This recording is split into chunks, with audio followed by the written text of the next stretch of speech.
Good evening, everyone. I'd like to welcome you to the Hsdsb School Board meeting for Tuesday, June 11th, 2019.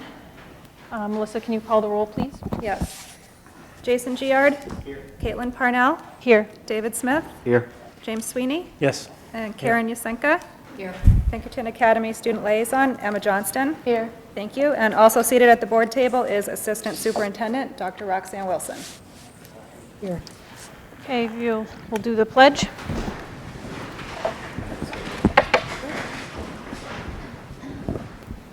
I pledge allegiance to the flag of the United States of America and to the republic for which it stands, one nation, under God, indivisible, with liberty and justice for all.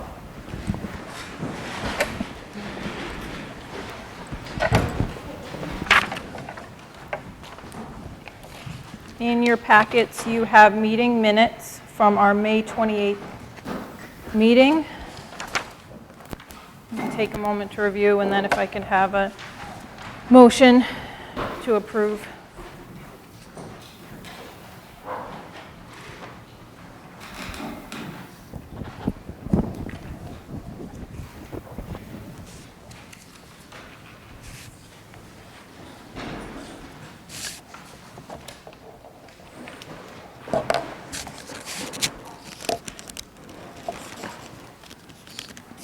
I have a motion to approve the minutes from May 28th.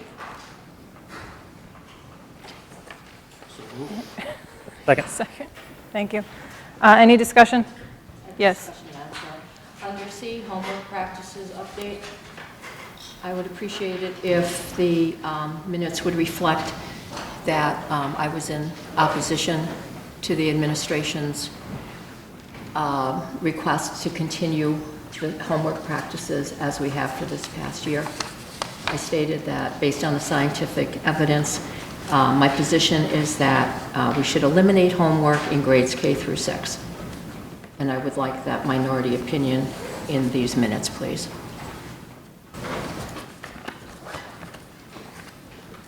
Okay. All in favor of the minutes with the amendment? Do you have a question, or you, okay. All in favor? All opposed? Okay. Thank you. Sorry. Like one today. Public comments. Melissa, is there any request for public comments? There are none tonight. Thank you.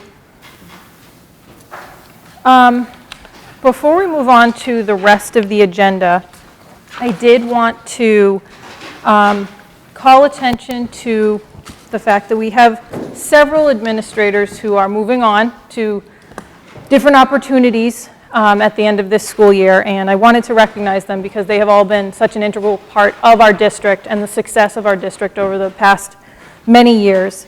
Dr. Dancy, there have been so many changes in the years you've been here, and you've been tasked with implementing them and having our students and teachers and staff successfully bring more technology in, which I think has played a great part in how we're preparing our students moving forward. I want to thank you and wish you luck as you move on, but sincerely you have the thanks of the board and the district. Thank you very much.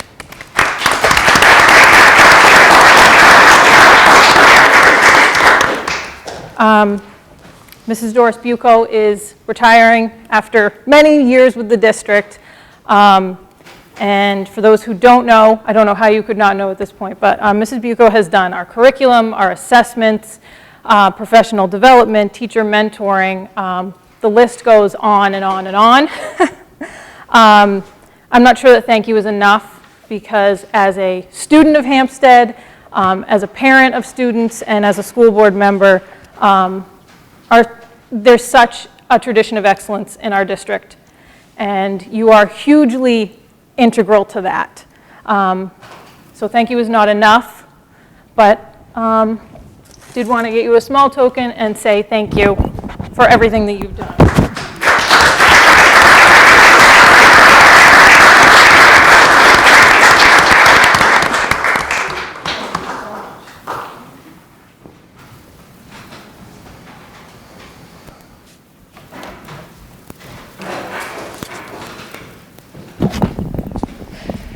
I'm going to hold this for a minute.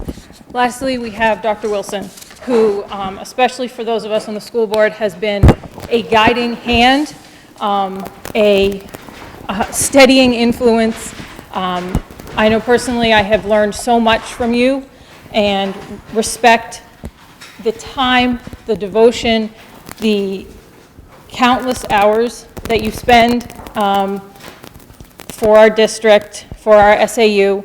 I don't feel like, I think that some people don't see as much, people out in the community, but those of us who have been on the board, the administrators that you work so closely with and have formed such an amazing H-team with for the past several years, I know you will be missed greatly by them. You'll be very missed by us, and moving forward, anything you do, anyone will be lucky to have you on their team. So we wanted to say thank you as well. Thank you.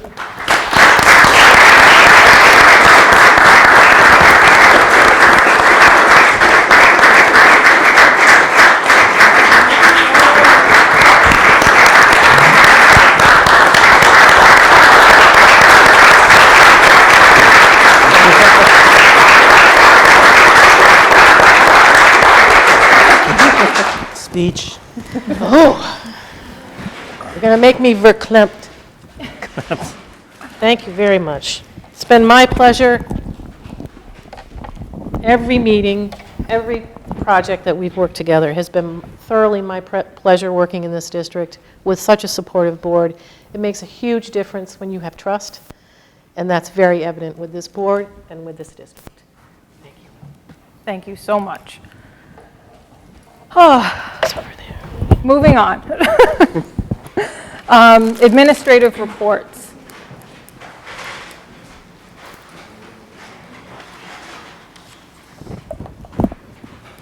A T-shirt. So I had to get dressed for the occasion. Those of that were not at Central School on Friday when we had field day know that we all had our shirts on. And I did have a cape on the day, but I refused to wear it tonight. But I just thought, this is all the work of the young assistant principal that's making things fun in the principal's office. Secretaries all had their shirts as well, but yes, it was wonderful. Field day was great this year. To my principal's report, I'm just run it through real quickly, a few little things I want to highlight. We did the screening for 45 of our new kindergartners today. There's 45 more to go. We've got plenty of children for kindergarten, and the phone is still ringing. We do have this new thing sitting outside of the school. It's called a textile recycling bin.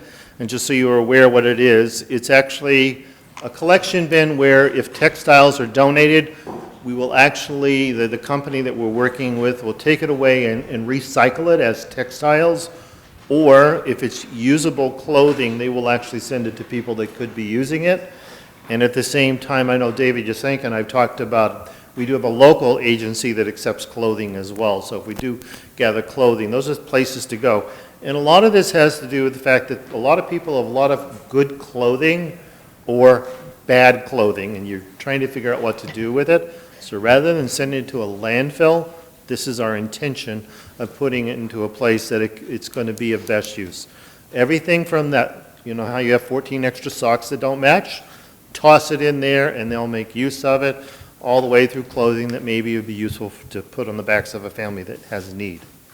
New Hampshire SAS, just so you know, we have actually started reading through the score results. We have the test results, and we'll be sending out reports to all the families probably a week or two towards the end, as soon as we're out of school, because there's a very big process to collect all that stuff. Our fourth graders are certainly ready to go on to the middle school. I walked around the fourth grade tables after they spent some time with our middle school people visiting, and I said, "Are you guys ready? Do you have any questions?" They were like, "We're good." We just want to talk about being fourth graders for a few more days. Today, the weather created a problem for our first grade field trip to Odeon which meant the first graders ended up doing an indoor title activity instead of playing in the ocean today. But our first grade teachers came back with a nice alternative for today. A few other things that are up and coming here, our annual Flag Day. If you'd like to swing by, you are certainly welcome to. And just remind everybody, on our last day with students, it is an early release day. It's also important for families to realize that the children will meet their teacher for next year on the move-up day. If a family is moving into Hempstead, we've personally invited them to come in so they could meet their classmates and their teachers. And we only do this for grades 1 through 4. And then the students that are going on to our middle school will travel over to the middle school and get to meet and get started off, and there's things, one more chance to transition to our wonderful middle school. I would just like to share one nice little piece that has occurred. As you know, Nancy Lacasse works in the Central School office, so she has a daughter that she was talking to her one day. We need some fireproof cabinets in the Central School office. Her daughter works at a research lab down in Andover, Massachusetts, and they were moving and said, we've got all these fire-rated cabinets. So we sent a truck down with some of our maintenance guys, and they brought 2 of them back. I mean, if we were to purchase these things, and they look like brand new, if we were to purchase them, this would be a couple $1,000s. It was just one of those nice, quiet donations. We thought we'd let you know, and that's Kristen Lacasse, now Sanders. But I think she may have gone to school with a board member, too. Or lived across the street. Okay, and you grew up together, okay. Yes. But anyway, thank you. Just one more for the camera. Put it up. Thank you.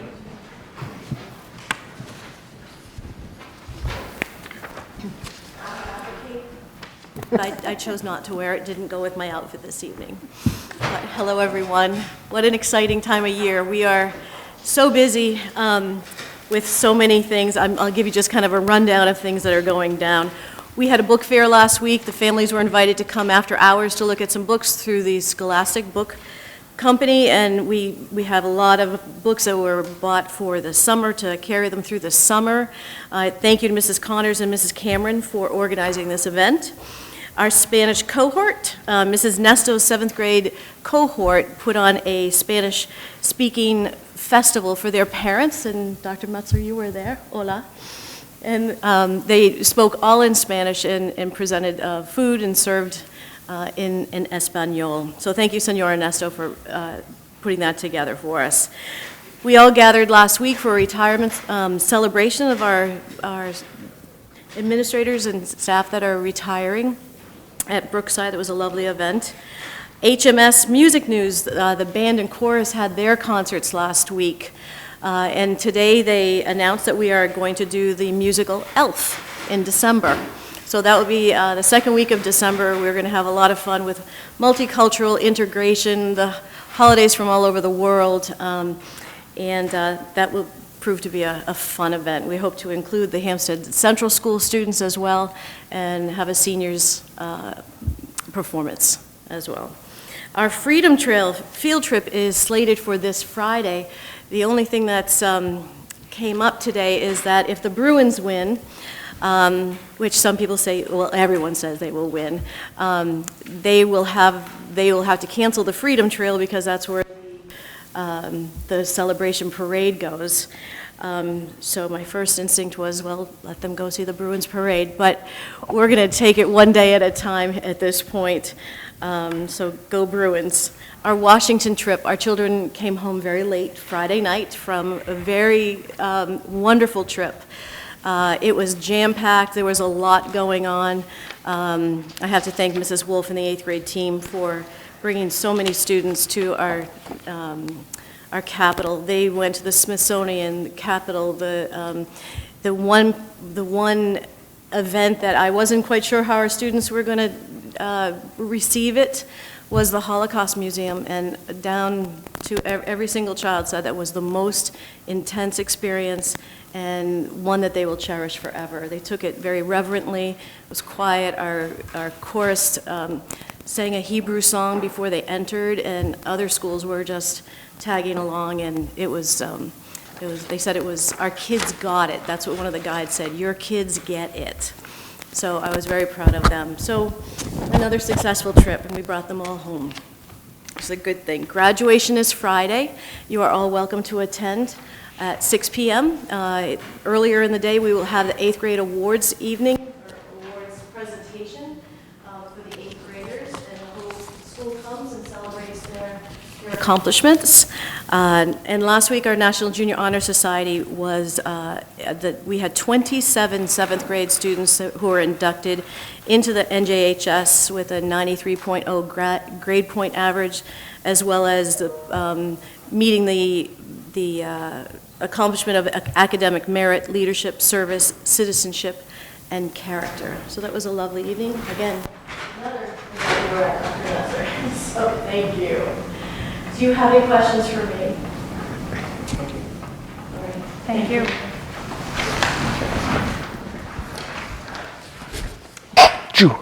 Bless you. Oh, next we have a Hempstead resident, Tatum Metzler, who was recently elected president of student council at Pinkerton. And I asked her to come and just kind of give us a quick idea of what student council does over there. I think it's nice. Emma does a great job. You're going to speak as well, I think. Yeah, Sorry. yeah. You do a great job updating us on Pinkerton, and I like to bring in Pinkerton students when we can and hear a little bit more about what you do there. And specifically, I mean, you're heading up the student council now, so if you want to give us you two want to give us an update.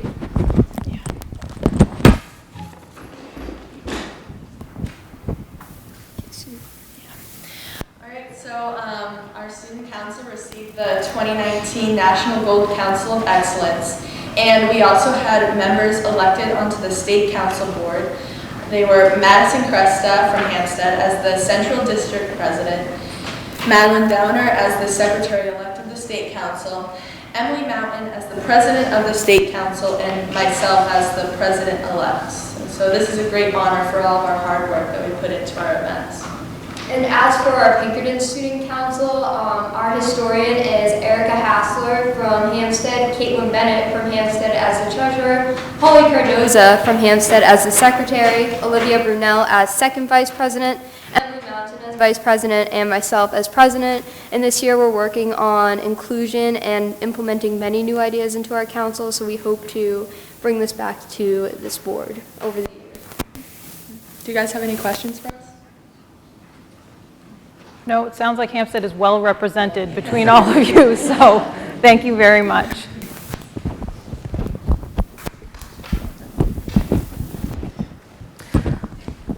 Okay, next, the Hempstead School Board awards. Oh, right, yes, sorry, I'm sorry, It's okay. You already talked and I totally skipped over you. I apologize, Emma. Please give us your Pinkerton liaison report. All right, so tomorrow, final exams will finish up at 11. So by 11 tomorrow, Pinkerton's underclassmen will begin their summer, which is super exciting. Graduation was last night, and it was a huge success, so congratulations to the class of 2019. And so as the school year comes to the end, it's pretty busy, but tomorrow, this is what I'm most excited about, Pinkerton students will be leaving for Bilbao, Spain, and that's including myself, to complete the second half of the Hsdsb Pinkerton exchange program. So we will be traveling to France for a day and Madrid as well. So super excited about that. And so since I will be in Spain for the last meeting, so this would be mine for this year. I'm coming back next year, which is exciting. And so, but thank you all for this opportunity. And I really enjoyed my time participating in these school board meetings. Thank you. We've enjoyed having you. Thank you. And look forward to having you back. Okay. Back on track, and I'm sorry I messed that up. Every year the school board awards 2 scholarship winners. These Pinkerton Academy seniors are selected by the Pinkerton Scholarship Awards Committee. So these are people who really know the students. And we always have a pool of exemplary applicants. This year, we have 2 awards to present to Amelia Graves and Eli Harton. Sorry. So I'm going to do this each separately. Eli, if you want to come up and talk, you will be attending University of New Hampshire, is that correct? I'm sorry. I'd like to present you with this scholarship award, and if you could just tell us a little bit about your experience and what you're going to move on and do. All right. So this is pretty surreal for me, being back here after like 4 years. But yeah, it's really surreal for me, especially after last night's graduation, 750 people leaving, and not seeing those faces anymore. But moving on to UNH, I will be majoring in computer science, and I'm super excited. I also just went to my first day for an internship yesterday, and that was really nice. Company over at DCS. It's in Nashua, and basically we're programming jets. So it's really exciting. Yeah. Thank you. Congratulations, and we wish you all the success. Thank you.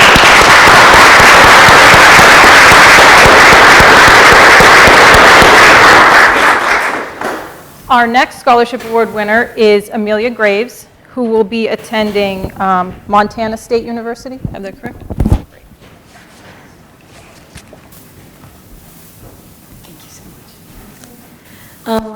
Sadly, I did not go to the elementary school in Hampstead and stuff like that, but I did get to attend 8th grade at the middle school, which I really enjoyed. It was first year with Mrs. Denola, and it was her first year too. So that was really fun, and honestly, Hampstead did such a good job for preparing me for high school, and then Pinkerton did a fantastic job with preparing me for college. I feel like I'm very ready to move on, and even though I'm moving very far away, I think I'll definitely remember Hampstead, and I'll remember New Hampshire and just how great it is. And it's going to be different comparing it to Montana because they're going to be a little bit different. But thank you so much for supporting my education in the future and being a great town.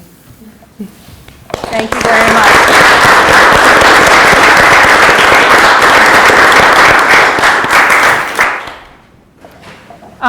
Next, I wanted to say a few words to Emma.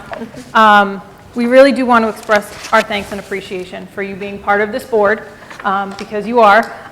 You've done a wonderful job keeping us informed, making us feel connected to Pinkerton and all of our students over there, which sometimes can be hard. It's a different town. We send you guys off, and so this has been really helpful. You are a very impressive presence here for us. So we want to thank you. We want to send you our best wishes on your trip to Spain, because it's very exciting. We have a small appreciation for you.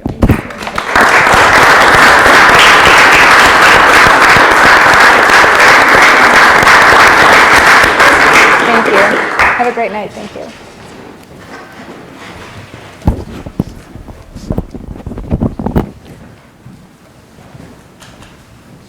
Okay, I'm sorry. That was the fun part of this portion of the meeting. No offense, Jeff. Let's just keep on going. But now we go to fund balance retention. It's exciting. Another fun topic. You get a Yeah, gift card, you get a gift card, you get a gift card.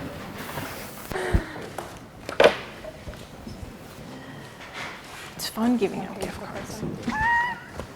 Flowers, cards. What? Not just gift cards, scholarships. Really, One page. on out with these guys, it's, I'm gonna be Sorry. a total letdown. Sorry, Jeff. There's nothing fun, exciting, talk of Spain, anything like that.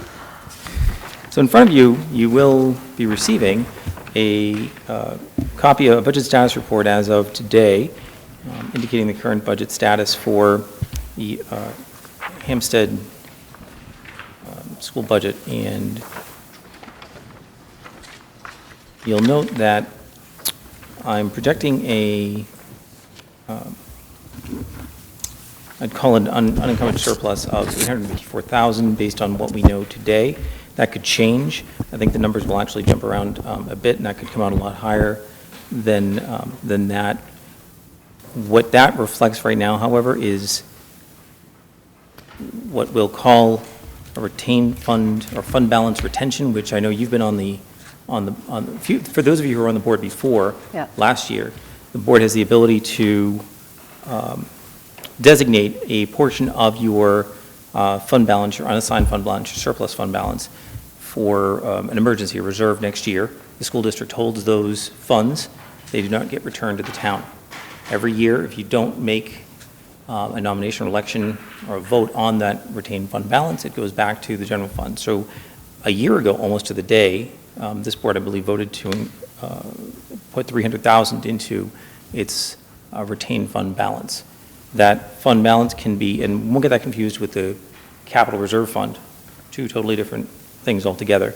The fund balance retained is an amount that is held by the districts and can be utilized upon application either by administration to the Commissioner of Revenue or by the school board to the Department of Education for any unforeseen emergencies which would cause the need to arise for those funds to be expended.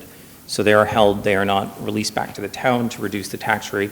The school board holds them. They're not for general use. They're only for, we'll call emergency spending or unanticipated spending upon approval only of either the Commissioner of Revenue or the Commissioner of the Department of Education. Last year we were at $300,000, and the number you see in front of you reflects that $300,000 still in that number. So that reflects an unchanged number. If you were to release that 300, not release, if you were to not vote again to put that $300,000 into fund balance retention again, it would go back to the taxpayers. So I will ask the board if there are any questions on that for those of you who may be new, and for those of you who were on the board last year. It is a little bit of a confusing issue between the capital reserve fund, fund balance retention, surplus, unencumbered fund balance, all that. So I'm happy to entertain any questions you have. Otherwise, I'd ask that you consider taking a vote on fund balance. By law, we're allowed to put up to 2.5%. Is that correct? That number is just under 550,000. It's what? Just under 550,000. 550? Hmm? And last year we put in 300? 300. Yep. As I recall it, a conversation that we had, and it may have even been with legal counsel at the time, it's in our best interest, in the school district's best interest, to put in as much as we can. That's right. In case we need that. So I would like to increase that, and I will make a motion to set the fund balance retention at $450,000.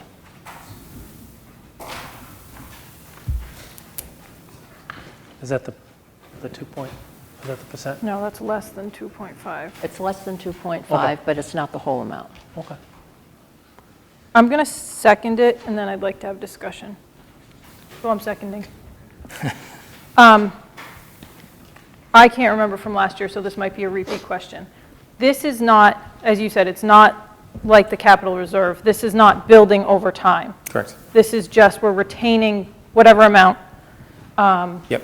to be used for emergencies. What happens if we have no use for it by the end of next year? The same thing would happen with it as is happening now, that if you don't renew it, it gets released back to the taxpayers. Okay. The idea is at least we have it, it's there as a cushion if we need it. If we Right. don't, it gets released. Right. Does anyone else have any questions? Okay. All in favor of retaining $450,000 as motioned? All opposed? No. Okay. Thank you. Very Thank well. you. Thank you. Thank you. Mr. Dowd, I think you're up again for a budget transfer request. Oh, yes, thank you. I know we moved the agenda around a little bit this evening. Yes. Mr. Dowd, may I interject about something? Certainly. He's going to make reference to a memo that's in your packets. I just noticed it's out of order, a couple pages behind where it should be.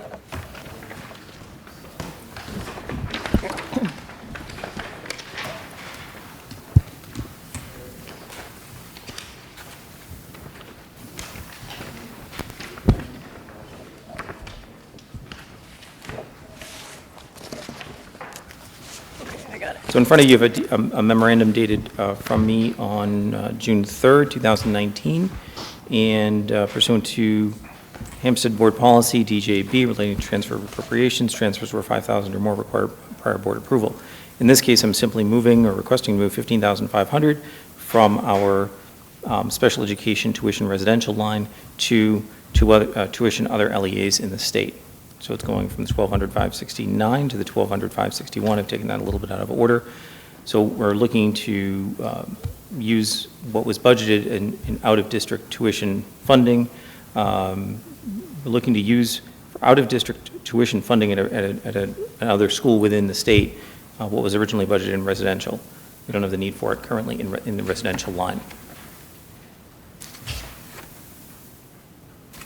Okay. So, nothing dramatic, I'm just moving within that function. I think we need a motion, correct? Yes.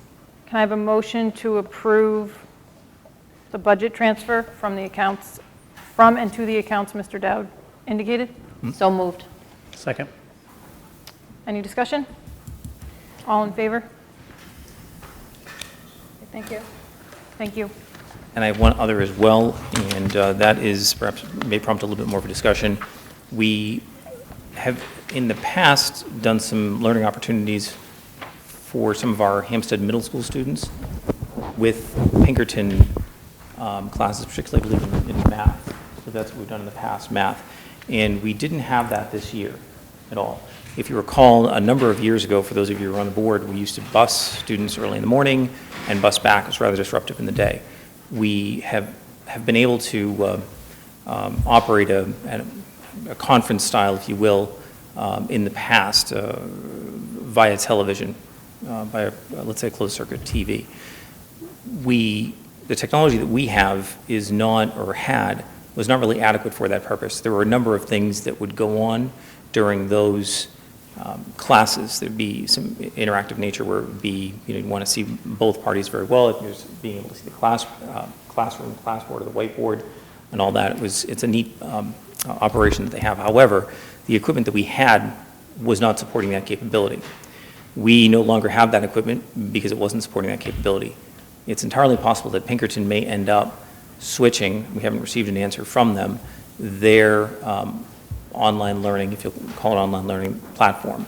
As of right now, Dr. Dancy has reviewed a number of options out there, and it would be around $20,000 to make a purchase or an investment and commitment to the equipment and the underlying technology in order to have that be as seamless as possible. I believe that we do have a class for next year who would be utilizing that. My question was, well, if we purchase this technology, make the investment in this technology, what happens next year if Pinkerton decides to move to a different platform?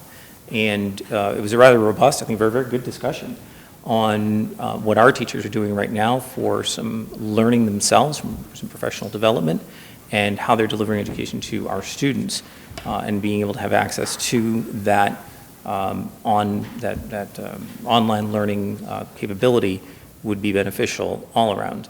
And I believe the proposal is right now to have the technology in a cart so it can be moved from class to class or building to building as needed, and it would certainly help with professional development days and professional learning opportunities, as well as learning opportunities for our student where we may not have the ability to maybe bring a speaker into the schools effectively, or perhaps the speaker is in several states away, to be able to utilize that technology in district.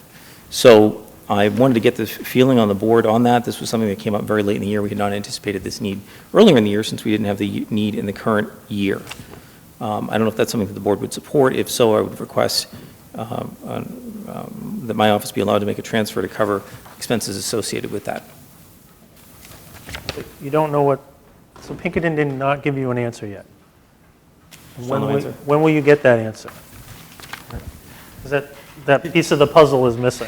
Yeah, that's a big piece, right? I visited Pinkerton last Friday to speak with their tech director, and they are continuing this year with what their Polycom equipment that they have, which would be compatible with the equipment that I researched. They still don't have an answer of what they're going to do the following year. However, what I've researched here is probably the most popular distance learning collaboration stuff out there, so it's very likely that anything that they went with would be compatible with what we were planning to buy. And if it changed after this year, we still would have a need or use for it in... Oh, there are many other opportunities. I know that the libraries have been doing a lot of of distance, they have author talks. We had Ms. Kretschmer reached out to Jane Goodall this year, the Gorilla Ape lady, to do a distance learning piece. They did, I know that we've had Ms. Vizette, who reached out to soldiers in Afghanistan a few years ago. We've had many opportunities for this, and we've not used high-quality equipment before. This would be a nice, high-quality thing, rather than just a Google Hangout. But the equipment, say if Pinkerton decides to go with X, and we decide to go with X, you can use that X equipment to talk to Jane Goodall, correct? Correct. But what you're saying is if we buy Y and they buy X, we could still use both. We're hoping that whatever they buy would be compatible. This is the most popular piece out there. When I was getting my quotes, they were all directing me towards the Cisco WebEx system, which Cisco, you know, is a name brand that everybody goes with, and so that it would be compatible with just about anything that Pinkerton would. I'm hoping it would be compatible. I'm hoping they wouldn't go down this rabbit trail, but based on what we know right now, and he could not give me a definite answer, because they don't know what they're going to do. Are they going to make a change for next year, come September? They don't, no, they're going to use the Polycom system that they have this year. Yeah. This year, what I'm proposing is compatible with what they have. And I don't even know if they're going to change after next year. Who knows? Actually, I think it's important to note that we aren't the only district who participates in This distance is, learning. with yes, that. Auburn and Hooksett also do the same thing. They use the older equipment, kind of like what we did. Some of it was better. But the real thing that our students said 2 years ago was that the interactive whiteboard and the teacher couldn't be viewed at the same time, and that was a real detriment. So we didn't even keep the equipment anymore because it was so old and outdated.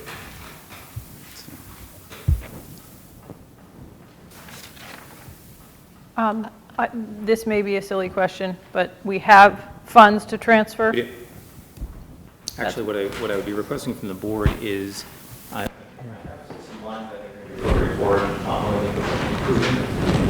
I'd like to see if we get towards the end of the year where the most appropriate lines would be to take those funds from. Yeah, I'd like them to be related to what it is that we're looking to do. It would be nice if they could be. They're not in equipment lines, however. They would be in some other similar function, but not in the same equipment line. What I would ask is that you allow the transfer of $20,000 and that you allow of up to $20,000, and that you allow an encumbrance, or that this board to allow or vote to encumber up to $20,000 for that purpose. I'll have a better idea where we're at on those numbers. If this is something the board was in favor of doing out of this year's funds, I'll have an idea where those numbers will be as we approach the end of the year. But in the event that you may or may not have an additional meeting, it'd be nice to be able to have that out of the way before summer. Any other questions? Discussion? When will we be hearing from Pinkerton? When will they make a decision? I'd be more comfortable if there was some decision made on that end. They're not going to make another decision till next spring. They've made their decision for this year. They're going to remain with the equipment that they currently have, which is the Polycom, and that what we're proposing would be compatible with that. There's no plan at this point to even come up with a decision until next spring. As far as, that's what the tech director told me last Friday. So at this point, we have a class who would benefit from them, Yes. this, and who would be put together. And we don't have that equipment at all anymore. Correct. So if we don't, we can't We really run can't this do it, program. right. Okay. Did you? I was just going to add, one of the things we do in sending school district meetings, and we have them quarterly, we make sure that we share with them what our concerns are in regards to these types of things. And, before it was like, well, this is what we have, you have to abide by what we want. Well, now when we get together, it's like, this is what we've gone with because of your I guess, platform. So we're asking of you to stick with the same type of a platform. We have a little bit more, I think, input into these types of activities because of your connection with Pinkerton, number one, Dr. Dancy. But there's a lot more collaborative conversations going on between the sending school districts. So it's not just one district. It's also, let's get together and talk about this as a collective. I don't know if it makes any difference, but I will still have a voice as a sending district, and I will, in a larger district, and I will advocate for Hampstead. That's true. You know, I'd just say, Mr. Dowd, if you would have led with their last statement, that if we don't do this, our children will be out of the program, I think the discussion would have ended a lot sooner. Certainly, they have been learning in the most effective environment, I will say that, as it was. And I don't know that this is a program that we've used every year, but we've done this for the past number of years, with the exception of the current year. So this year's an odd year not to be involved in it, so. Well, and what I'm hearing is it's not just for this program that we would be able to utilize this. I mean, I think some of the examples you gave, Dr. Dancy, I mean, these are really interesting opportunities that we're giving to kids and in both schools. So I think we can bring a motion. So can I have a motion to approve? How do you want to? Approve up to $20,000 to be utilized for, what is it called? Transfer. Transfer of up to $20,000. I don't know. I think if a motion were put together, it would be something along the lines of approving a transfer of $20,000 to the appropriate lines to cover the purchase of the AV equipment as described, and to encumber those funds from this year's budget. Okay, somebody want to move that? Melissa, did you get that? Not all of it. All of it? I didn't get all of it. Oh, you didn't get all of it. So it would be to allow a transfer of $20,000 To the appropriate lines. to the appropriate We want lines. to do up to? Up to, Do up to 20,000? Okay. and for the purchase of the AV equipment as discussed, and to encumber the same from the current year's budget. Up to $20,000 Correct? in this current year budget. Correct. Perfect. So a motion would sound something like that. Okay, so that's what the motion sounds like. Does anyone want to move? So this will be ordered soon. Right. Right. Can I so move what someone not on the board says? Well, Or do I have to repeat it? Oh, I could do that. Melissa, can you repeat it so we know what the motion is before we, wait, do we have more? No, okay.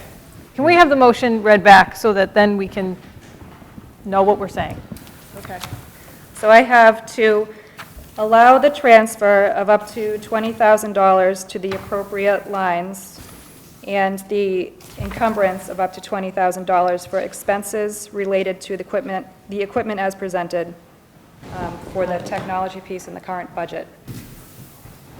Is that, are we good with that? Does anybody want to? distance learning. For distance learning, or AV equipment for distance learning? Yes. Okay, AV equipment for distance learning. We'll add that in. Anybody? I'll do it, so moved. I Second. thought you wanted me to repeat it. Oh, no, sorry. Did I jump in and take your motion? Okay. All in favor? Excellent.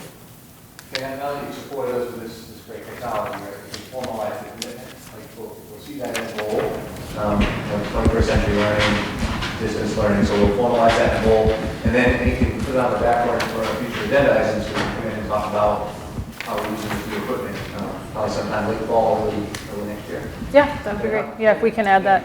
Thank you. And due to the proximity of our technology director's untimely departure, and due to the expiration of the school year coming up rather quickly, we have received quotes on the equipment, and we have two. I don't know that we're going to have enough time to go through our normal process, if you will. The bids that have come in have been generally satisfactory. I would ask you to consider, and we can certainly look for another bid at the same time, but not in a more formal process. We do have policy DJE, EB, I'm reading upside down here, relating to waiving of bid policy on that. If you'd be amenable to that, that would at least give us the flexibility that if we are not able to go out in a formal bid process, that we'll be able to have the flexibility to be able to make the purchase. Does anybody want to make a motion? Do we want to discuss questions? Anything? Okay. Do you have questions? No, I'm just. Okay, can I have a motion to waive policy DJE. DJE in order to speed up the process and get this done before the end of this year, fiscal year. So School moved. year, whatever. Second. Okay, any discussion? All in favor? Well, I thank you for your time. We had a lot done. It was Thank certainly you. not as much fun as talking about trips to Spain and graduation and all that. It's okay. It's okay, Jeff. Okay, next up, we have a discussion about school board goals for 2019, 2020. You do have in your packets a copy of what our current year goals have been. Normally, or what we've done in past years, is we all kind of think about what our goals would be. I believe last year we had a work session. In August. Okay, thank you. In August, where the board met for the workshop to kind of bring this all together, create a draft. We do approve it in a meeting. So at this point, it's more to talk about if anybody has some key areas that they want to focus on next year, and perhaps set up a date. And, you know, it's always good for them to email them to you, the Okay. ideas coming that way, because it's Okay. one central location.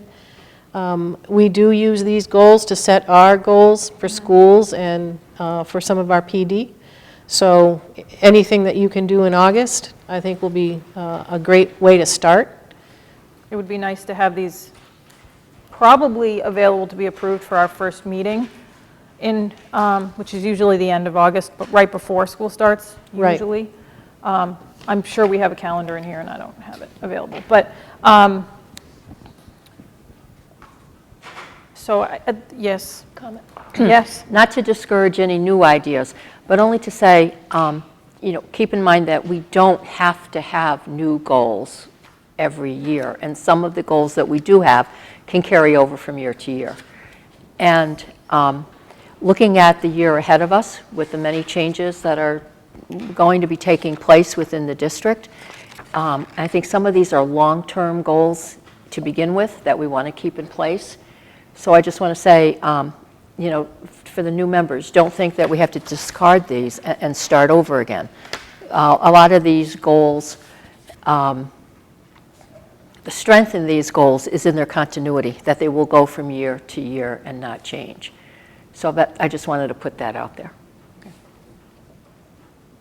So I think to reiterate what Dr. Wilson said, between now and August, think about these that we have for this past year. Think about any other initiatives you might want to put in there. If you want to email me your thoughts or suggestions, and we will want to schedule a workshop somewhere mid to later August. And we can kind of coordinate that a little later in the summer, I would say, when everybody knows what their schedule is going to look like later on. So basically, this is a request to start thinking. Okay, next up, Mr. Geary is going to give us a comprehensive facilities plan looking forward.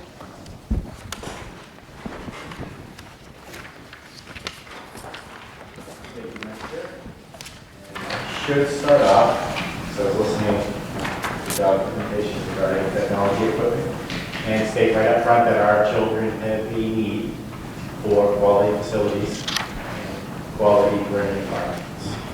And that's the basis of the roadmap that we have. So if I can, just take a moment to explain the formatting for this roadmap.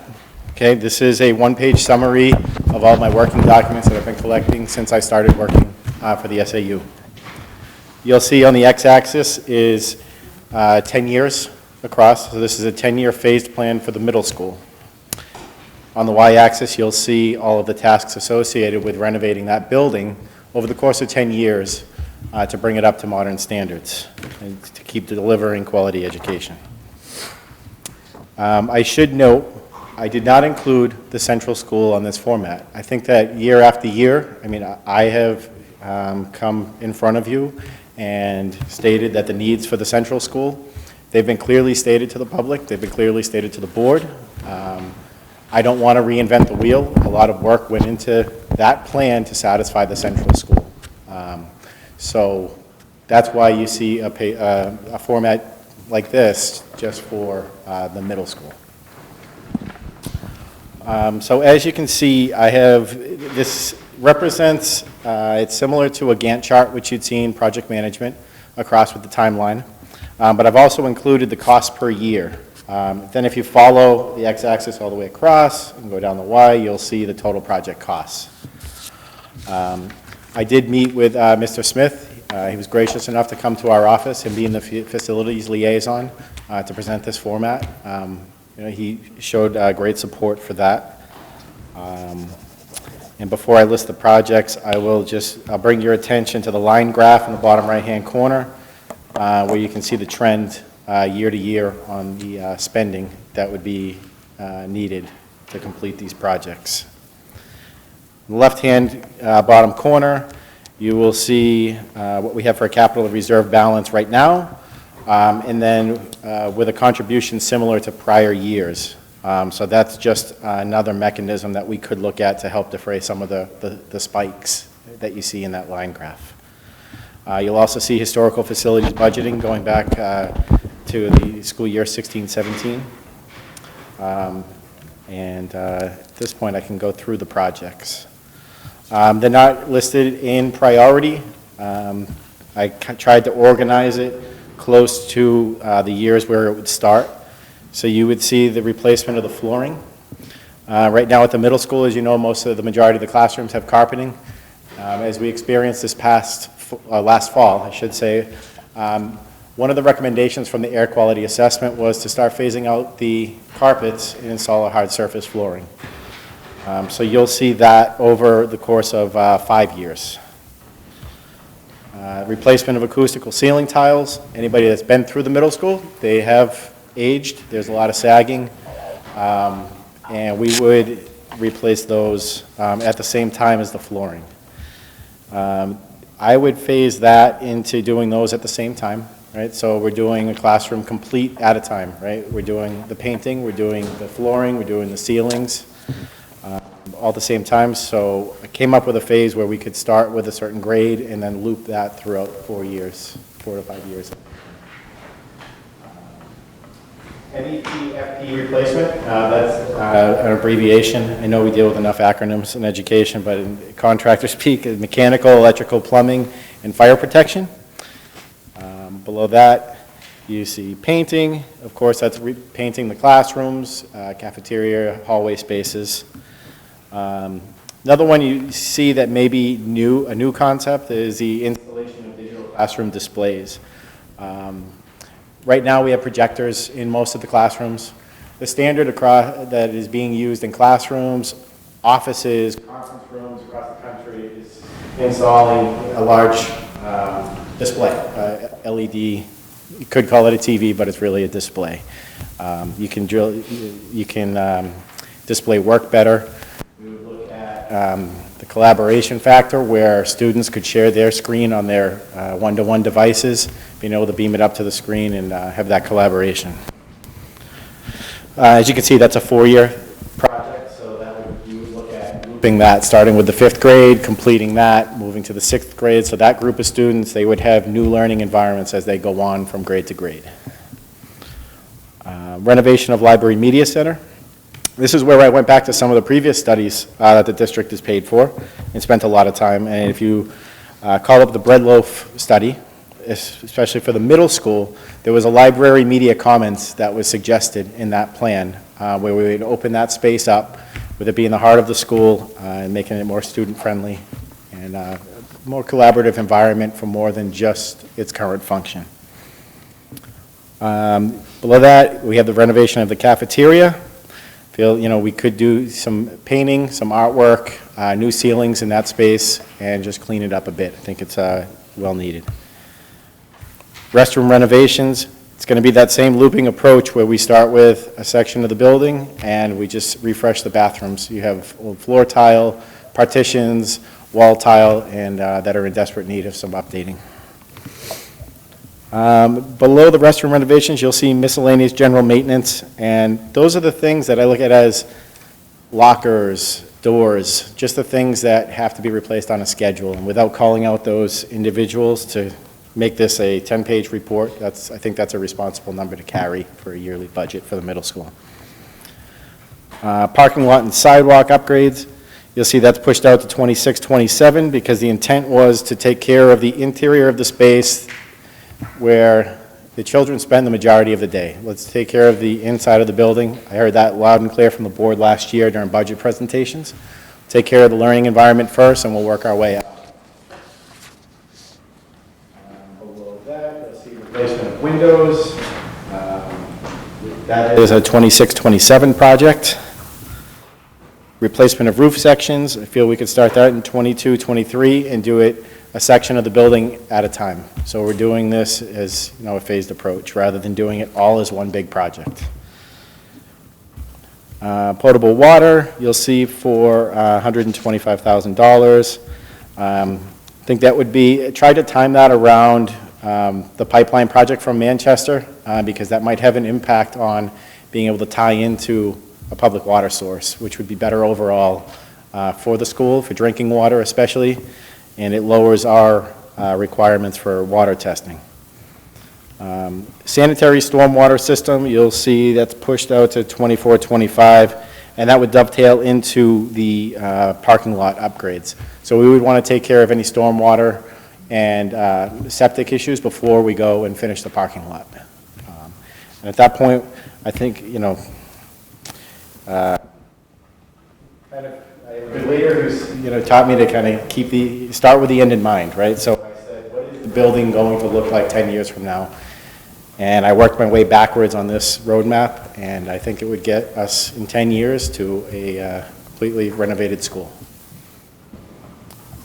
So I'm happy to answer any questions you may have regarding this. But before I do, I guess I didn't want to put Central School into this phased approach because we've all said many times of the needs there. We've communicated that need year after year. But I think we should probably have some sort of discussion at some point in a workshop or on how we're going to fit that into the overall master plan for the facilities. Questions?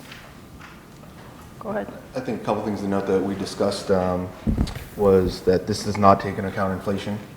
So this is just today's dollars, so that when someone's seeing this, they understand that we're saying it's $500,000 in today's dollars, which will increase year after year. That's a good point. It doesn't account for inflation.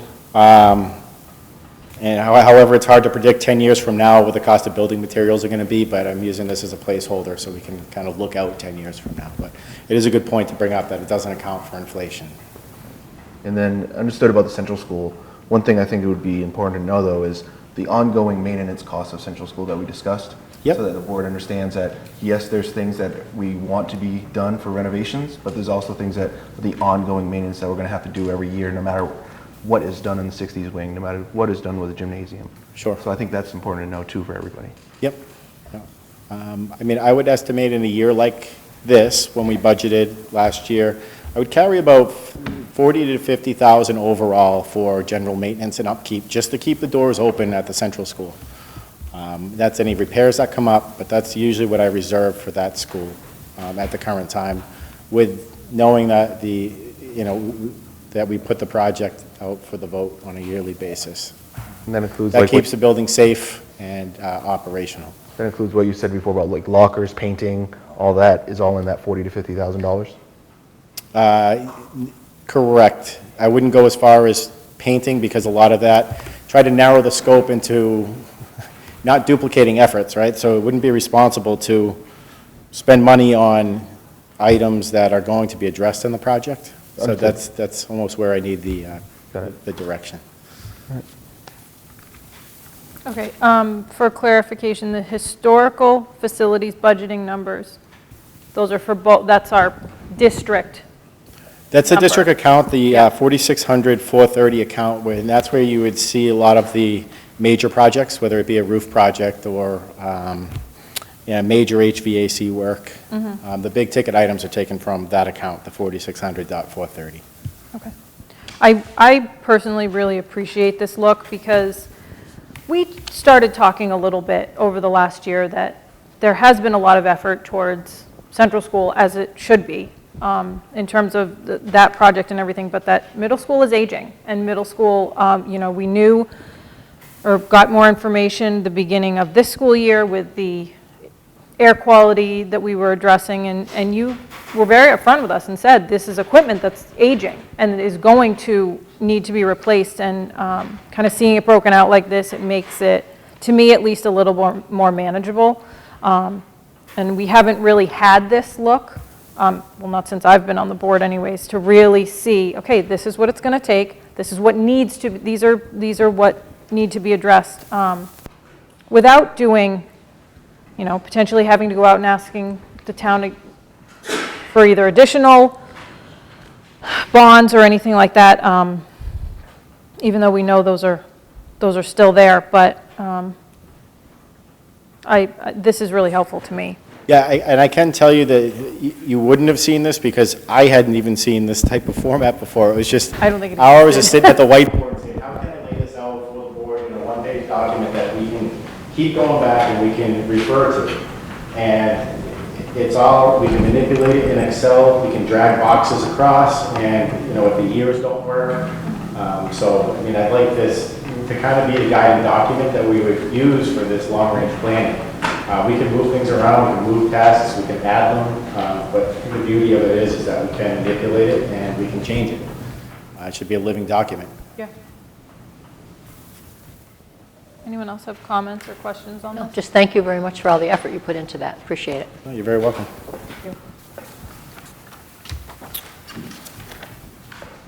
Okay, you're still up. I know, I think I have 3 items. You do. And I think they are all going to work together, right? So the next I have to report out on, I believe it's listed on the agenda as the Green Energy Committee. It's been referred to as the Green Committee, the Sustainability, the Recycling Committee. And I guess I refer to it as the Sustainability Committee. And through the work for the past 2 years with that committee, Mrs. Sweeney was a member of that. Ms. Hsdsb was a member. And we got to talking about becoming a more sustainable school district. And Ms. Collins spoke to the textile recycling, right? I think that was a topic of conversation, is how do we offer our families a place where they can do, donate clothes that they're not using without driving all the way to Savers or the Salvation Army. I think that's a positive add. One of the goals I shared with you a few months ago when I reported out is that we would be looking at our waste and recycling hauling contracts. And that is currently out to bid. We'll be getting those results next week. As I do with many, at the same time, Timberlane is also going out for bid. So I left the option open for cooperative pricing. However, when the proposals come back, it's not all price driven, right? So if we, from some of the work that was done through the Sustainability Committee, if there's some things that Hampstead has an interest in that Timberlane doesn't, we left the option to go with a separate contract as well. Some of the value-added services that I could see us negotiating into a contract with a vendor is waste tracking, how much we're recycling versus how much is going into the landfill. I think those are nice value-added services to add. Some of the other items that we've added is recycling containers out on the recreation field at the middle school. We've moved over to green seal custodial products, which are better for the environment, better for our sanitary system. And I've also incorporated a lot of the conversations into when I'm specifying materials for building projects. So all things being equal with price and quality, the more we can use locally sourced materials and LEED certified materials, that's all better for our district. And then I will be working diligently with our energy consultant, right? Not a paid consultant, but somebody who's guided us for pricing in order to reduce our electric consumption in the coming year. So all good things that I'm happy to report out on. And I think the committee helped drive, it's going to help drive a lot of my work. So I think it was a lot of effort went into it, and it's appreciated. So I have kind of a new look at it, how I'm specifying materials now. So, can I answer any questions on that? Okay, thank you. Okay, keep going. And finally, I have another spreadsheet for summer projects. It should be in your packet.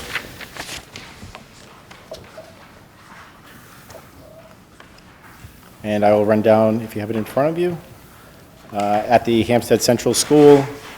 We will be installing the playground swings that were graciously donated by the Toscano family, and so that'll be funded by that grant.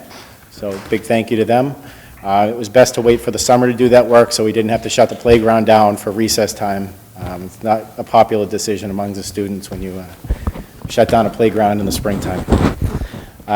We will need to do elevator pit waterproofing. That turned up as a recent inspection through the State Department of Labor. We get annual inspections. Of course, our inspection is in the spring when the water table is at its highest. Elevator pits in general are below grade, so they do typically take water. Worked with a contractor to come up with specifications, and I think $15,000 should cover that project. Heating plant preventive maintenance. Over the summer, our maintenance folks go in, they clean out all of the units, lubricate all the bearings, work on the motors, change belts, change filters, go through and get that all ready because most of the equipment is dual purpose. It's not just heating, it's also ventilation, fresh air intake. We do our annual fire alarm testing, our sanitary, when it comes to septic and wastewater preventive maintenance, and our emergency lighting preventive maintenance. Moving down to the middle school, we'll be beginning our classroom flooring replacement project, our phased approach at it. Carried $60,000 to do this summer, and holding the balance of what was allotted for that project for later on in the school year in April. Once we've got through the heating season and we have enough money, we've made sure that nothing has come up, right? I think it's responsible to hold a little bit of money until the end of the year. I don't have an exact count on that number of classrooms, but at a minimum, we'd be looking at 6 to 8 classrooms right off the bat this summer that will be updated. We'll also be replacing the ceiling tiles and painting at the same time. As I alluded to before, we want to just complete classroom by classroom and not do a piecemeal with a little bit of ceiling here and a little bit of flooring here. We'll just complete our learning environments systematically. And again, kind of the back of the house stuff, as I say, is the heating, the fire alarm testing, generator preventive maintenance, emergency lighting. Those items will be taken care of during the summer as well. You'll see the fourth column over is the account that it's coming out of. You can see some of the bigger projects are coming out of the 4600.430 account. And the 2620.430 is just our general, it's like a general maintenance account that we use for contracted services. Thank you. You're welcome. Any questions on this from anyone? My Thank pleasure. you very much for again giving us all the information. Thank you. Okay, next up is board comments and correspondence. We'll start over here again. Okay, Jim? I'm all set. Okay, I attended the 4th grade field trip to the Flume, which is always a great way to spend a day. Didn't even rain on us this time. It's just such a nice way to kind of round out the school year and round out our 4th graders. Central school time. I also was able to attend Central School's field day opening afternoon ceremonies. Got to see all the teachers in their superhero garb, which was fantastic, and I really hope there are pictures. I know some of them got shared, I think, on our district Facebook page. I think that's about it for me. Erin? Yeah, I too attended both openings of Field Day, the morning one and the afternoon one. Did a great job. UA teachers work well together, as always, along with the classroom teachers. But I have to say, we dubbed Amanda Stark Super Stark for the day with her cape and terrific work that she did with the kids in the chorus. along with the phys ed teachers. It was just a fun day, and luckily the weather held out, so it was perfect for them. I also attended the third grade, I guess it was an open house poetry from class to class. The kids did poetry on and they picked a particular animal, but it was really a nice time for them to display their artwork and their creative writing skills. So it's nice to see that even in our elementary schools, the kids are really picking up the skills that they need for writing and creativity. So it was a nice afternoon. That's it. I was able to attend the middle school band performance. All the kids, all the students, and Mr. Robbins did a wonderful job. There were even a few guest appearances during the concert, but very, very well done. Thank you. Moving on to consent agenda. We have a personnel report. Yeah, we have a personnel report. I'm going to start by talking about our professional employee who we would like to nominate. She is an elementary school teacher for the central school, and I just wanted to start there because this is the one-year position that we have available because of a teacher who's actually going overseas for a year. And her name is Maria Aiello. You have some of her information. She went to Keene State College. She also has a bachelor's in elementary ed and a bachelor's in math because she took a lot of credits for math. And I have to say, I do a lot of interviewing. I can't tell you how impressed I was with her candidacy. And I think in terms of what she has to offer us, I was thrilled that she was a graduate of Hampstead Schools. And she has been subbing for us as well, but her roundedness in all of her experiences, she definitely had an excellent transcript, which I always look at. Her letters of recommendations were outstanding, and I just can't understate what I think a great contribution she's going to have for us. So I was very, very pleased to have her come through, and I know she was very pleased to know that she was a final candidate for our position. So you have her information there. We can either handle this separately, or if you'd like to do all one personnel report, that's up to you. Should we separate? It's entirely up to you. It's just, Let's just separate this. We'll do this one. Can I have a motion to accept the nomination for the fourth grade position for Maria Aiello? So moved. Second. All in favor?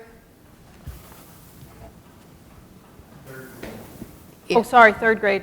I said fourth grade. Yes, Sorry. we've made a couple of different changes, so Sorry. Elementary. Third grade.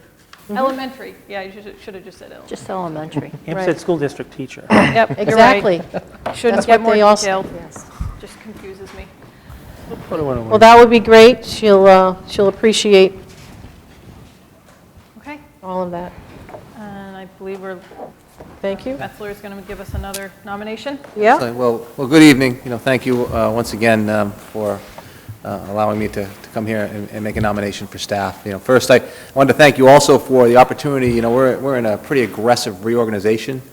We've working with both principals, with Mr. Noller and Mr. Collins, we were able to get letters of interest and support their recommendations and bring those 6 people forward for their stipends. So that's the 2 people for curriculum, the 2 people for professional development, and the 2 people for mentoring. So that team of 6 will be working directly with our work that's near and dear to their hearts in the classroom. I have to tell you, and I know I've said this several times, I'm really excited about this because it's not a model that I would recommend to many districts. I find that Hampstead is unique, that we have such a partnership with the union, that we're able to turn over some of that work that would really be kind of under management discretion, but we're actually working directly with the people that it impacts most. It's really exciting. It's innovative work. I talk about it a lot with colleagues more outside of New Hampshire than New Hampshire, and they're just mesmerized by the fact that our school board and our union and our administrative staff could work on curriculum, professional development, and mentoring. If you're not in the business, it would say, why wouldn't you do that? But I can't come up with a reason why we wouldn't do it. I just know it's not a model that we'd recommend to many districts. We're just fortunate. Because it would create too much, it would create a lot of conflict, if you would, in terms of what we're doing. But this is going to be something that's exciting about our climate and culture. With that being said, we're obviously also reorganizing the way we deliver services, both at the SAU level for you and also with your administrative staff. So I'm very excited to nominate a candidate from the other district that's in the SAU, which is Timberlane, our middle school principal, Mike Flynn, for our new executive director here in Hampstead.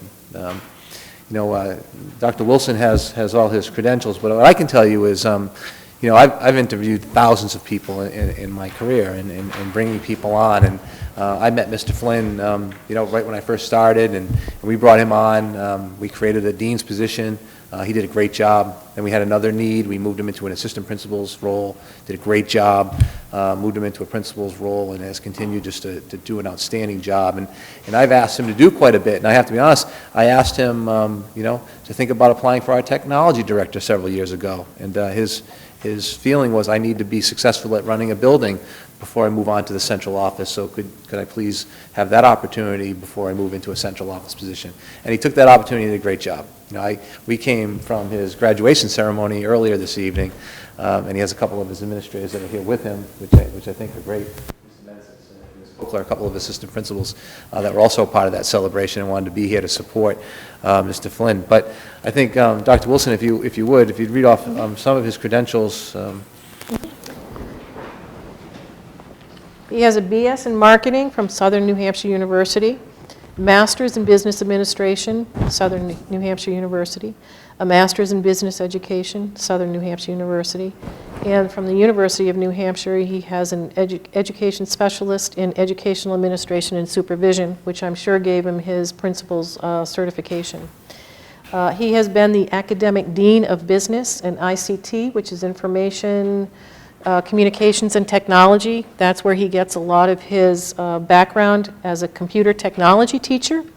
So he's well versed in a lot of the technology needs that districts go through, as well as the other side of this position was some of the curriculum work that he's been kind of forwarding through his own school.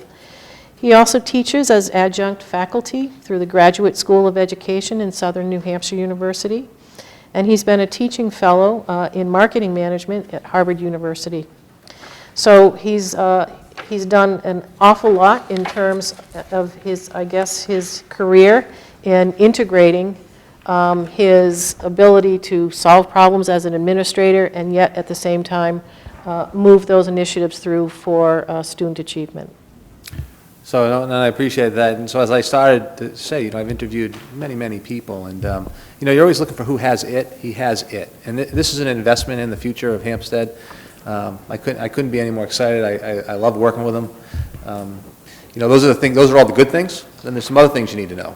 So he's been warned to not use sports analogies. So you'll appreciate that. I get a pass occasionally, but he's not. He's also, and the middle school students over there would tell you, he's a Steelers fan and a Penguins fan, which is a problem. But we'll work on that. He's not a New England fan. But he's just really a leader of people. And I think with this reorganization and how excited we are about the HEA and HAS working together, it's the perfect opportunity at the right time to have him come in and do that work. My intention next year is to work directly with Hampstead more than I have in the past. To spend more time, I'll be at more meetings and I'll be doing more work. He'll be in the trenches doing a lot of the work, and we'll work directly together.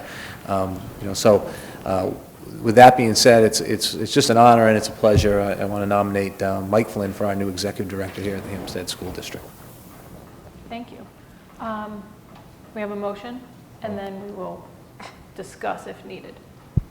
So moved. Second. Got lots of seconds. Before we vote, I was lucky enough, Jason and I, to serve on the interview committee. And Dr. Metzler, as you alluded to, or mentioned, this is reorganization. there's change happening, which can be daunting for anyone. And I think for Jason and myself, getting to sit with the staff and the administration who were part of that interview team was so key in really feeling like Mr. Flynn was the right choice for this position. It put a lot of people's minds at ease who were involved, and these are people who are going to be working with him on a day-to-day basis. There was excitement after we sat and talked with him for an hour. So I'm excited to see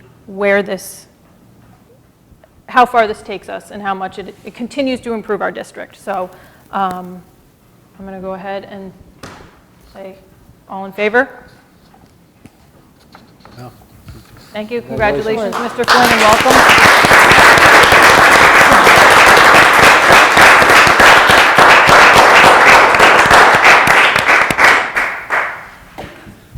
Well, if we could just go revisit that last 5 minutes repeatedly, that's great. I appreciate all the comments so much. You know, I've gotten to know Hampstead now since February through a couple of things that have been going on, and I've gotten to meet community members and board members and faculty and staff, and the level of excitement I have, I can't put into words.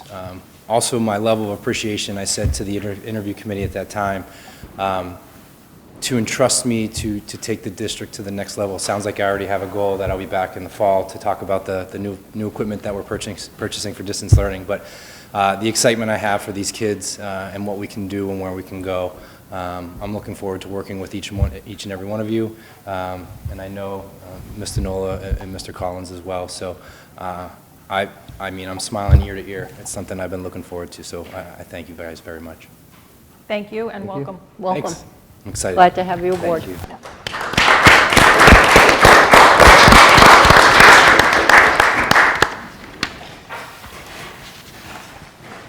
Well, that's my personnel report.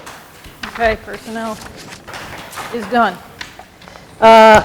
Just to follow up on a couple of other things, I did get the numbers from Pinkerton Academy, and just to kind of give you a flavor of, sometimes I look at, where we started, and that was in September 14th was their first official numbers, and then their official numbers at the end is May 31st. We started with 460 students in September, and we are ending with 450. So along the way, in different classes, there are 10 students who have moved out or moved into another situation, but we have 107 seniors, we have 103 juniors, 116 sophomores, and 121 freshmen as of the date going forward. And I think that's pretty close to what we were looking for in terms of our budget numbers. So that's always good to see those come together.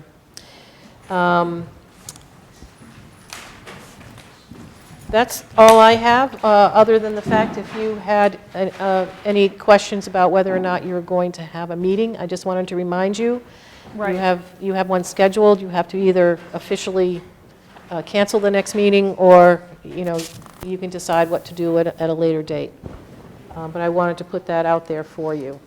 Should we discuss that a little bit? Does anybody, are we going to have anything outstanding that we need to?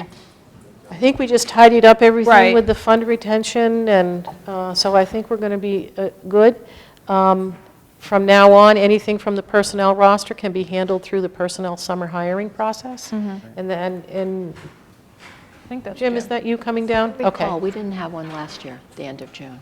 No, I don't think we did, but I didn't No. I wanted to just confirm that We we're, wrapped everything up. Again, we tied it all up, I think, tonight. I mean, do we want to officially cancel, or do we want to do that later? I mean, I don't think we have anything. I'm good for canceling. Okay. Do we need to do It would be anything? really your call whether you need another meeting of the board at the end of June. We can talk, I mean, right now, we could leave it tentatively scheduled and cancel it, or... Okay, we'll leave it tentative, and I would say we probably don't need one, and we'll just confirm that in a week or something. Okay. Because what do we need? How much? Oh, we don't need a lot of notice, do we? How much do we need to notice if we're going to cancel? I think it's like 24 hours. Oh, okay, okay.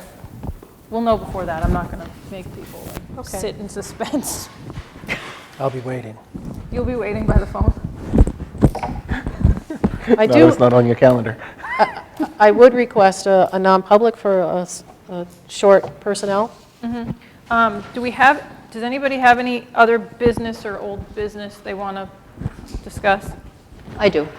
I have old business, which has become new business, so yeah, I'll discuss it, especially for new members. But if you'll recall, in March, we sent out a flyer to every household in town, informing people about Article 2. That flyer was discussed during a public board meeting where the board voted unanimously to expend up to amount not to exceed $2,000 for its production, and it went out. Unfortunately, about 4 days before the election, Thursday before the Tuesday of the election, it was discovered that the flyer contained the incorrect voting date. So as chair of the board at that time, I assumed full responsibility for the error and proceeded to take corrective measures based on the advice of our legal counsel at that time. And that was it. I thought that was the end of it. We had the election. It was the highest voter turnout that we've had in recent history for a local election. So obviously the incorrect date wasn't a factor and didn't do any damage for anything on the warrant at that time. So imagine my surprise when on May 22nd, I was driving, and I get a call from Concord. Couldn't answer it, so I let it go to voicemail. The voice message was from Chief Investigator Richard Tracy from the New Hampshire State Attorney General's office. He was inquiring about the informational flyer that the school board had produced regarding Article 2. Since a legal inquiry requires a legal response, I contacted the Hampstead School District Attorney, Dean Eggert. I asked him to please contact Richard Tracy to find out the nature of the complaint and who was identified as the complainant. Attorney Eggert got back to me and stated that Investigator Tracy, with whom he had spoken, all he wanted to know was what corrective measures, if any, were taken with regard to the incorrect date on the flyer. And he stated that the complainants were 3 state representatives in our area. Attorney Eggert then provided the requested information to the Attorney General in a letter, his letter of May 23rd, where he enumerated everything that we had done. So then, this last week on June 5th, the Hampstead School Board and Attorney Eggert were in receipt of a letter that was dated June 3rd, which was sent to the complainants and signed by Nicholas A. Chong Yen, the Assistant Attorney General in the Election Law Unit. Now, for purposes of having this in the public record, I'd like to read the Attorney General's letter. And it's addressed to the 3 complainants. We were copied on it. It's addressed to the Honorable Catherine Prudhomme O'Brien of 19 Beacon Hill Road, Derry, New Hampshire, and to the Honorable Dennis Green, P.O. Box 776, Hampstead, New Hampshire, and to the Honorable Mark Pearson, 23 Faith Drive, Hampstead, New Hampshire, regarding Hampstead School Board investigation. Dear Representative Prudhomme O'Brien, Representative Green, and Representative Pearson, on May 4th, 2019, remember, May 4th, you informed this office of a flyer that had been mailed in Hampstead regarding the March 2019 Hampstead Town election and the school improvement bond. You expressed concern about the flyer stating the incorrect date of the election. You alleged the flyer lacked the required information as to who was responsible for it. After careful review, we have concluded there was no violation of New Hampshire's election laws. In reaching this determination, we met with you, obtained a copy of the flyer at issue, identified the owner of the postage permit on the flyer as Alan LaBranch, spoke with Alan LaBranch, who is the owner of the Laurel Press, who indicated that he printed the flyer for the Hampstead School Board. We reviewed the website listed on the flyer and spoke with Attorney Dean Eggert, counsel for the Hampstead School Board. RSA 664:14 requires all political advertising include the name and address of the individuals or entities responsible for it. RSA 664:2, Section 7, defines political advertising as any communication, including buttons or printed material attached to motor vehicles, which expressly or implicitly advocates the success or defeat of any party, measure, or person at any election. With respect to implicit advocacy, as referenced in RSA 664:2 and implemented through RSA 664:14, the United States District Court for New Hampshire held that the term implicitly was unconstitutional, citing Stensis versus McLaughlin, August 24, 2001. As a result, the court struck the term implicitly from RSA 664:2 and prohibited its use when enforcing RSA 664:14. In this matter, Investigator Tracy spoke with Mr. LaBranch, who confirmed that he printed the flyers for the Hampstead School Board. Investigator Tracy also spoke with Attorney Eggert, who further confirmed that the flyers were printed by the Hampstead School Board. However, the flyer in this matter does not constitute a political advertisement pursuant to RSA 664:14 because it does not expressly advocate for the success or defeat of the warrant article. Instead, it identifies the cost of the bond, impact on taxpayers' bills, and how the bond may impact the school facility. Because the flyer does not expressly advocate for voters to vote in favor or against the warrant article, as outlined above, this office cannot enforce penalties under RSA 664:14 for implicit advocacy. Consequently, we conclude that this flyer was not subject to the identification requirements under RSA 664:14. With respect to the election date error on the flyer, through the course of this office's investigation, we have found no evidence of criminal intent. In speaking with Attorney Eggert, we understand this was a printing error, which Hampstead School Board took immediate corrective measures to rectify. This action included, 1, sending a corrective notice as to the voting date through the school messenger mail, 2, using a robocall system to send out a corrective message as to the voting date, 3, making a corrective announcement through the district and SAU websites, 4, issuing a corrective notice through the cable access channel for the district, Channel 6, posting a corrective notice at the town offices, posting a corrective notice at the town library, and posting corrective notices at other highly traveled locations in town.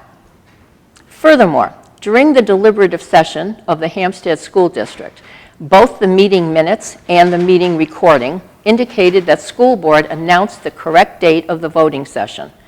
The Hampstead School District's 2019 annual meeting and election calendar lists the correct election date. Communication such as this should be clear and accurate. However, mistakes do occur. In this instance, officials took appropriate steps to correct the printing error. Based on the foregoing, we conclude that this matter does not present any violation of New Hampshire's election laws. So, How much did they cost us in legal fees? I don't know, but they did. So, you know, you read this and you just kind of shake your head and you have to consider how little some lawmakers know about the law. You have to ask, what are their priorities? You know? An incorrect date on an informational flyer is what they focused on, instead of everything else that should be being done in in Concord. Environmental issues, educational funding issues, state infrastructure. But no, we have 2 state reps, our elected officials, and one from Derry, who had to focus in on a flyer. Okay? What else could they have done? They could have reached out to the board members. They all live within town. They could have asked, but they didn't. They chose to elevate their accusations and allegations of wrongdoing to the state's Attorney General office and opened up a full and thorough investigation around an informational flyer around Hampstead School Board members and the Hampstead School District. Perhaps now, with clarification from the AG's office, they understand the legal difference between political ads and informational advocacy. So again, what was the purpose? What was the intention? After all, the election was 3 months ago, March 12th. The complaint was filed on March 4th. May 4th, sorry, 2 months after the election. And by the way, as I stated before, voter turnout was extremely high. So the incorrect date didn't negatively affect turnout. So what was the damage and who was harmed? It's almost as if this whole case is just a solution looking for a problem. And as the AG's letter confirmed, there was no problem. No election laws were violated. So again, why did Mark Pearson and Dennis Green, Hampstead residents, think it was in the best interest of Hampstead to create a layer of suspicion and doubt with unfounded allegations and accusations swirling around the Hampstead School District and dragging Hampstead's good name through the mud all the way up to Concord? Both Pearson and Green are self-professed fiscal conservatives who have now cost not just the Hampstead taxpayer, but all of New Hampshire's taxpayer money in their quest to solve a problem that didn't exist. Makes me wonder about their ability and judgment to fulfill their duties in Concord. And at the end of the day, you tie this all up, it's no wonder that Hampstead can't pass a building project for Hampstead's youngest citizens. In towns where school building projects have passed, the entire community has been supportive, as they should have been. But not here. That's not the case in Hampstead. Instead, we have 2 men, elected officials, Mark Pearson and Dennis Green, who rather than publicly support school initiatives, they turn their back on our school district, our administrators, our teachers, and our children, and had us investigated by the Attorney General's office for violations of election laws, for violations that were unfounded, and the AG concluded that there was no violation of New Hampshire's election laws. So that was the old news and the new business, and I think it needed to be in the public record. Don't call on him. I can't, we don't have public comment right now. Representative Dennis Green. I understand, but if you would like to come to our next meeting for public comments, that's the time that it's appropriate to. When will that be? Either June 25th, if it is determined we still need a meeting, or it will be in August. Excuse me, 25th of what? It will either be the 25th of June. If we do not have that meeting, it will be in August at the end, and I don't have the calendar in front of me, but it will be posted. Okay. Thank you. I'll be there. Okay, thank you. Because I'm in criminal justice, and that's why I attended saw the Attorney General on this. Okay, so we are now going to, I'm going to request a non-public under 91A3, paragraph 2, legal. What's legal? C, personnel, Yeah, personnel. Sorry. not and legal. K. Yeah, we don't have K on here. We need K on our packets. I believe we're under C and K. Oh, I apologize. I'll make that correction. That's okay. Oh, we need a motion. All right, a motion to go into non-public. I motion to go into non-public under 91A:3, paragraph 2, C and K. Thank you. Will someone second it? Second. Thank you. Can you poll the board, please? Yes. Mr. Giard? Yes. Mrs. Parnell?